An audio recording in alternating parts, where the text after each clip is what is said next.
Russia দিবস উপলক্ষে ঢাকাস্থ Russian house একটি বিশেষ অনুষ্ঠানের আয়োজন করে। রাশিয়ার জাতীয় সঙ্গীত পরিবেশন এবং অতিথিদের স্বাগত বক্তব্যের মধ্য দিয়ে আনুষ্ঠানিকভাবে শুরু হয় অনুষ্ঠানটি।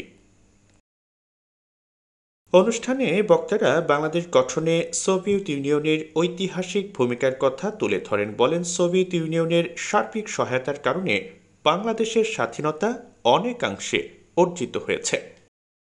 সাংস্কৃতিক অনুষ্ঠানে কালিনকা, নাদভোদয়, কাতিওসা, গৌরি, গরিয়াসনো, কাদ্রিল, রাশিয়া উইল রিমেন রাশিয়া ও দালুকই রদিন ওই দানেভেচার সহ ঐতিহ্যবাহী রাশিয়ান নৃত্য ও গানের প্রাণবন্ত পরিবেশনা অনুষ্ঠিত হয়।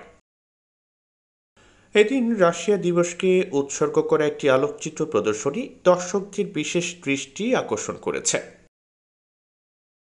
অনুষ্ঠানে সরকারি সংস্থার প্রতিনিধি, সরকারি ও যুব সংগঠনের প্রতিনিধি, বিজ্ঞান ও শিক্ষা প্রতিষ্ঠানের প্রতিনিধি, বিশ্ববিদ্যালয়ের শিক্ষার্থী, রাশিয়া বাংলাদেশ ফ্রেন্ডশিপ সোসাইটির সদস্য, বাংলাদেশের সোভিয়েত অ্যাসোসিয়েশনের অ্যালমনাই এবং রাশিয়ান দূতাবাসের কূটনীতিকরা উপস্থিত ছিলেন।